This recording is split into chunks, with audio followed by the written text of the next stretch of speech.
Hello bull trackers दोस्तों, future retail नहीं डूबेगी ऐसा हम क्यों कह रहे हैं और क्या क्या पॉसिबल सिनेरियोज हैं इसके रेजोल्यूशन के, इस वीडियो में हम इसी बारे में बात करेंगे। लेकिन सबसे पहले हम इसके बैकग्राउंड को समझने की कोशिश करते हैं।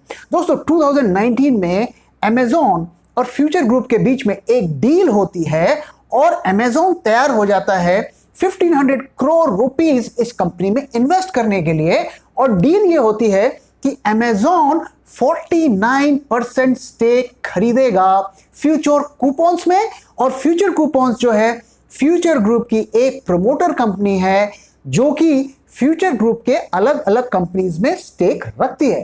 तो अमेजॉन ने 1500 रुपए करोड़ खर्च करके 49% स्टेक खरीदा फ्यूचर कूपन्स में और फ्यूचर कूपन्स का स्टेक फ्यूचर ग्रुप की हर कंपनीज में मौजूद है। तो इस डील से अमेजॉन को ऑटोमेटिकली 4.8% स्टेक फ्यूचर रिटेल में मिल गया। इस डील की एक और खास बात यह थी कि अमेजॉन को यह राइट दिया गया था कि वो चाहे तो फ्यूचर ग्रुप की कंपनीज में अपना स्टेक और बढ़ा सकता है। अगस्त 2020 आते आते लॉकडाउन की वजह से फ्यूचर रिटेल की कमर टूट गई और उसकी कंपनीज के काफी सारे स्टोर्स बंद होने लगे। और इस क्राइसिस को हैंडल करने के लिए फ्यूचर ग्रुप ने रिलायंस के साथ डील किया और यह डील बहुत बड़ी डील थी, करीब 24,700 करोड़ रुपीस की। लेकिन ध्यान रहे कि 24,700 करोड़ रुपीस देकर रिलायंस फ्यूचर ग्रुप की कंपनी या फ्यूचर रिटेल को एक्वायर नहीं कर रहा था, वो फ्यूचर ग्रुप की कंपनी को खरीद नहीं रहा था, वो उस कंपनी के एसेट्स को खरीद रहा था। दोनों में अंतर होता है, इस बात को हमें समझना पड़ेगा। तो रिलायंस क्यों फ्यूचर रिटेल को ना खरीदकर उसके एसेट्स को खरीद रहा था, इसके बारे में हम थोड़ी देर में बात करेंगे। और आप ये सोच रहे होंगे कि कौन से एसेट्स फ्यूचर रिटेल रिलायंस को बेच रहा था, तो वो था रिटेल बिजनेस, होलसेल बिजनेस और लॉजिस्टिक। यानी कि फ्यूचर रिटेल में जो भी वैल्यूएबल बिजनेस था वो रिलायंस को बेच रहा था। तो इसके जाने के बाद फ्यूचर रिटेल में तो कुछ बचने की उम्मीद ही नहीं थी। तो अमेजॉन ने इस पर ऑब्जेक्शन किया। अगर रिलायंस फ्यूचर रिटेल को पूरी की पूरी कंपनी को खरीद लेता तो इसमें अमेजॉन को शायद कोई ऑब्जेक्शन नहीं होती, क्योंकि इससे तो अमेजॉन को ऑलरेडी रिलायंस पे स्टेक मिल जाता। लेकिन अमेजॉन को इस बात पर आपत्ति थी कि आप हमसे बिना पूछे, बिना परमिशन लिए, बिना कॉन्फिडेंस में लिए आप उस कंपनी के एसेट्स कैसे बेच सकते हो जिसके हम भी ओनर हैं। तो अमेजॉन ने सायाक यानी कि सिंगापुर इंटरनेशनल आर्बिट्रेशन सेंटर को अप्रोच किया और तुरंत इस डील पर रोक लगाने की उन्होंने पिटीशन लगाई। और कुछ ही दिनों के अंदर उनका फैसला, सायाक का फैसला अमेजॉन के फेवर पे आया और उन्होंने इस डील को रोके जाने का फैसला दिया। तो सायाक एक इंटरनेशनल कोर्ट के जैसा है, लेकिन इसकी काफी ज्यादा क्रेडिबिलिटी है और इसके फैसले की वैल्यू है। लेकिन सायाक ने एक टेम्पररी फैसला दिया और यह कहा कि फिलहाल उस डील को रोका जाए और सायाक का जो फाइनल फैसला है वो अभी आना बाकी है, लोग उसका वेट कर रहे हैं। इस फैसले के आने के बाद फ्यूचर ग्रुप ने हाई कोर्ट में केस किया और फैसला उनके फेवर पे आया। इसके बाद रिलायंस और फ्यूचर ग्रुप ने सीसीआई और सेबी को अप्रोच किया और वहां पर भी उनके उस डील को अप्रूवल मिल गया। अब इसके बाद बारी थी अमेजॉन की। तो अमेजॉन ने सुप्रीम कोर्ट ऑफ इंडिया को अप्रोच किया और फैसला उनके फेवर में आया और सुप्रीम कोर्ट ने कहा कि जो सायाक का फैसला है वो इंडियन लॉज में एप्लीकेबल होगा, एनफोर्सेबल होगा। तो जैसा कि मैंने बताया, सायाक का भी फाइनल फैसला आना है और as per the Indian laws, as per supreme court, उस फैसले को सभी पार्टी को मानना पड़ेगा। इसी बीच कल ही एक और न्यूज आती है कि फ्यूचर ग्रुप ने सुप्रीम कोर्ट को अप्रोच किया है और रिक्वेस्ट किया है कि उनकी जो रिलायंस के साथ डील हो रही है उसे वो ग्रीन सिग्नल दें, नहीं तो इसका अनइमेजिनेबल लॉस होगा कंपनी को, एम्प्लॉयज को, बिजनेस को और बैंक्स को। और उन्होंने ये कहा कि उनको जो लेंडर्स हैं उनको 27,000 करोड़ रुपया तक डूब सकता है अगर यह डील गो थ्रू नहीं हुई। तो आइए अब मेन टॉपिक पर आते हैं। यहां पर चार की क्वेश्चंस रेज होते हैं। पहला ये कि रिलायंस ने एसेट्स क्यों खरीदे? अगर वो डायरेक्टली कंपनी का स्टेक खरीदती तो उसकी राह आसान हो जाती, ऐसा उन्होंने आखिर क्यों किया? तो उसका जो सबसे बड़ा कारण था कि एज पर इंडियन लॉज अगर कोई बड़ा इन्वेस्टर 25% स्टेक किसी कंपनी में खरीदता है तो उसे उसकी वजह से ओपन ऑफर ट्रिगर होगा, यानी कि उसे एडिशनल 20% ओपन मार्केट से एक्वायर करना पड़ेगा। और रिलायंस ये नहीं चाहता था, क्योंकि आप जानते हैं जैसे ही ये मार्केट में न्यूज आती तो शेयर का प्राइस कई गुना बढ़ जाता और रिलायंस को ज्यादा पैसे खर्च करने पड़ते। और आप जानते हैं गुज्जू भाई से पैसा निकालना उतना ही मुश्किल है जितना रेगिस्तान से पानी निकालना।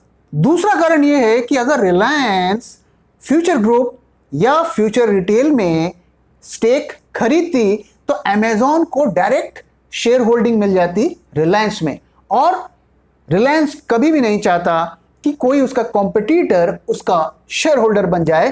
किसी भी तरीके का कंट्रोल उस कंपनी का उसके कॉम्पिटिटर कंपनी के पास आ जाए। दूसरा क्वेश्चन ये रेज होता है कि हम ऐसा क्यों कह रहे हैं कि फ्यूचर रिटेल नहीं डूबेगी? देखिए दोस्तों, फ्यूचर रिटेल एक ऐसा होनहार बच्चा है जिसको हर आदमी अडॉप्ट करना चाहता है। जिस तरीके के उनके पास ब्रांड्स, इंफ्रास्ट्रक्चर, लॉजिस्टिक सिस्टम और बिजनेस उन्होंने बिल्ड किया है वो इंडिया में किसी के पास नहीं है रिटेल सेक्टर में। अगर आपके शहर में फ्यूचर रिटेल का स्टोर है तो कभी ना कभी आप जरूर उस स्टोर से आपने सामान खरीदा होगा। आपकी जानकारी के लिए बता दूं कि फ्यूचर ग्रुप के करीब 1800 स्टोर्स हैं 425 सिटीज और टाउन्स में थ्रू आउट इंडिया। तो हर रिटेल सेक्टर की कंपनी इसके एसेट्स में इंटरेस्टेड रहेगी और एक तरीके से इसका कोई मेजर कंपटीशन नहीं है फिलहाल इंडिया में। और रिलायंस इसे खरीदने में इतना ज्यादा इंटरेस्टेड क्यों है? उसका कारण यह है कि अगर रिलायंस ने फ्यूचर रिटेल को एक्वायर कर लिया तो एक तरीके से पूरी इंडिया के रिटेल मार्केट पर उसकी मोनोपोली हो जाएगी। इस वक्त अगर हम देखें तो रिलायंस रिटेल के पास करीब 30 million square feet of retail area है, और अगर उन्होंने फ्यूचर रिटेल को एक्वायर कर लिया तो उनका जो टोटल एरिया बन जाएगा वो बन जाएगा करीब 53 मिलियन स्क्वायर फुट। ये करीब 80% राइज होगा उनका जो टोटल रिटेल का रियल एस्टेट एरिया होगा। दूसरा कारण जिसकी वजह से हम ये कह रहे हैं कि ये कंपनी नहीं डूबेगी वो ये है कि इस कंपनी ने करीब 25,000 करोड़ रुपीस अलग अलग कर्जदारों से ले रखा है। उसमें लीडिंग बैंक्स भी हैं जैसे कि SBI, bank of Baroda, bank of India और एक्सिस बैंक, और साथ में इन्होंने काफी सारे बॉन्ड्स इशू कर रखे हैं जिसे आपके म्यूचुअल फंड्स ने खरीदा है। और साथ में इन्होंने कई सारे बॉन्ड्स इशू किए हैं जिसे खरीदा किसने है? खरीदा है म्यूचुअल फंड कंपनीज ने, जिन म्यूचुअल फंड कंपनीज में आप पैसा लगाते हैं सिप के थ्रू और लमसम मनी। तो जाकर चेक करिए कि कहीं आपके म्यूचुअल फंड ने इनकी कंपनी में पैसा तो नहीं लगाया है, क्योंकि अगर ये कंपनी डिफॉल्ट करती है तो आपका ही पैसा डूबेगा। तो साथ में अगर ये कंपनी डूबेगी तो बहुत सारे जॉब्स का भी लॉस होगा, जैसा कि आप जानते हैं कि फ्यूचर रिटेल बहुत सारे लोगों को रोजगार भी देती है।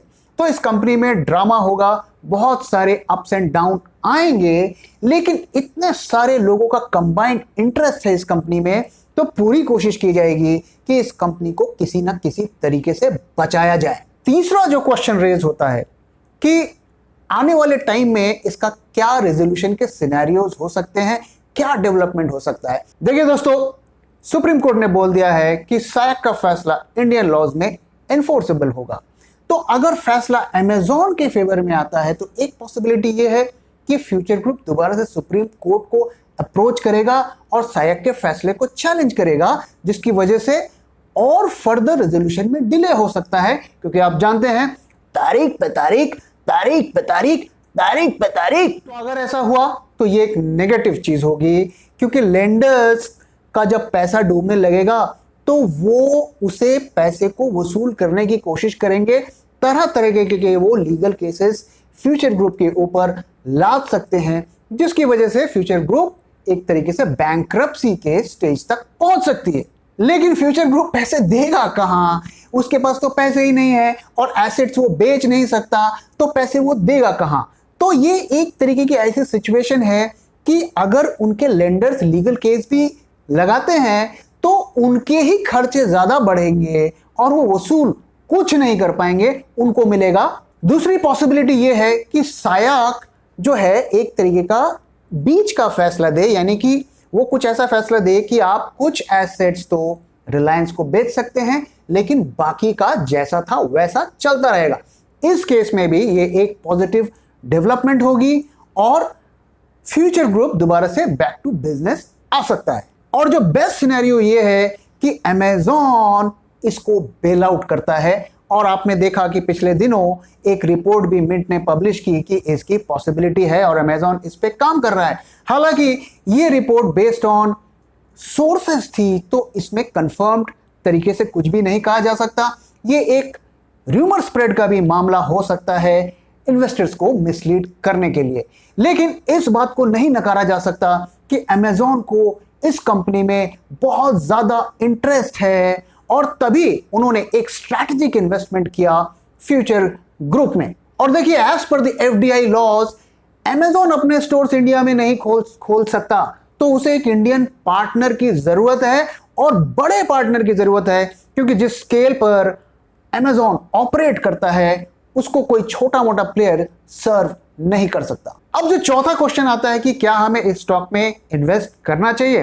देखिए दोस्तों, अगर आप प्ले सेफ करना चाहते हैं और रिस्की एसेट्स में इन्वेस्ट नहीं करना चाहते हैं तो इसको कंसिडर करने की कोई ज़रूरत नहीं है, क्योंकि ये बहुत ज़्यादा न्यूज़ ड्रिवन है और वॉलेटाइल है। तो देखिए दोस्तों, जहां रिस्क होता है वहां गेन भी होता है। तो अगर आप एक कैलकुलेटेड रिस्क लेना चाहते हैं इस एजम्पशन पे कि इसका कुछ अच्छा रेजोल्यूशन निकल जाएगा, तो आपको मेंटली इस बात के लिए तैयार रहना चाहिए कि ये स्टॉक कहीं पर भी जा सकता है, क्योंकि आने वाले दिनों में किस तरीके की न्यूज़ आएगी, किस तरीके के फैसला आएगा, ये किसी को भी नहीं पता। तो अगर ये क्लिक कर गया तो ये एक मल्टी बैगर साबित होगा। देखिए दोस्तों, मैं यहां पर एक चीज़ आपको और बता देता हूं कि अगर ये डील रिलायंस के साथ हो जाती है तो ये स्टॉक के लिए बहुत ज़्यादा पॉजिटिव नहीं होगा। उसका कारण ये है कि जैसा कि मैंने बताया कि ये जो रिलायंस के साथ डील हो रही है, ये रिलायंस फ्यूचर रिटेल को एक्वायर नहीं करेगी, वो उसके एसेट्स को ले जाएगी। तो इससे मुझे लगता है कि रिलायंस रिटेल को कोई खास फायदा नहीं होगा। हाँ, ज़्यादा से ज़्यादा ये होगा कि उसके थोड़े कर्जे कम हो जाएंगे। जो बेस्ट सिचुएशन ये है कि अमेज़न के साथ इसकी डील हो जाए, अमेज़न इसको बेल आउट करे। अगर ऐसा होता है तभी इस स्टॉक की लॉटरी लगेगी। तो दोस्तों, इसी के साथ मैं इस वीडियो को यहाँ पे खत्म कर रहा हूँ। आपका क्या व्यू है फ्यूचर रिटेल में, जरूर हमसे शेयर करिएगा। आपको क्या लगता है, क्या ये कंपनी बच पाएगी? तो दोस्तों, वीडियो कैसा लगा जरूर बताइएगा, और वीडियो अगर पसंद आया है तो प्लीज वीडियो को लाइक करिए, अपने दोस्तों के साथ शेयर करिए और हमारे चैनल को सब्सक्राइब करिए। Thank you very much for your time दोस्तों। फिर मिलेंगे किसी और वीडियो में।